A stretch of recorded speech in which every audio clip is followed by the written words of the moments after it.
You know, aside being offended in the house of God, you know you can be offended with God. But when you're raised in a good Christian home, you can be offended with God. You're just careful how you talk. God did not design that answered prayers should satisfy us. That's why when you prayed to God about that university, when you got it, you still felt like there was more. And then you said, God, let me just marry. If I marry, I will not bother you again. Then when you got married, you realized that if I can only have 3 children, 3. When you had 3 children, so what is life about? God should just bless my children, I will be fine. You know, God did not design that answered prayers should satisfy us.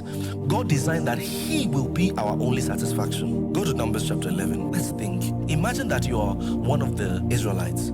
You've been eating manna every day. Think about it. That why will you give me? At least God should have variety. Then they complained, and the Bible says it displeased the Lord. Listen, God doesn't like it when you complain. Hey, come on. Go to Psalm 106. I want to show you something there. David the prophet is saying the same story, but he's put it in bullet points. So maybe I should start from verse 13. They soon forgot his works. They waited not for his counsel. Talking about children of Israel. Next verse. But lusted exceedingly in the wilderness. Now, God's problem was not that they wanted variety, but the lustfulness that entered their hearts was God's issue. When the Bible talks about lust, strong wants, strong desires. God doesn't have a problem with giving you a car, but that strong desire to have a car is God's issue. So these guys were having manna every day. They were fine until some among them started talking about, don't you remember, we used to eat garlic.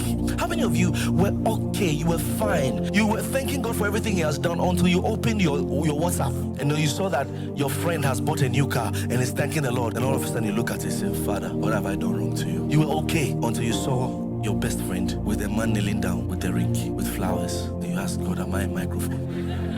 Go back to that verse. They lusted exceedingly in the wilderness and tempted God in the desert.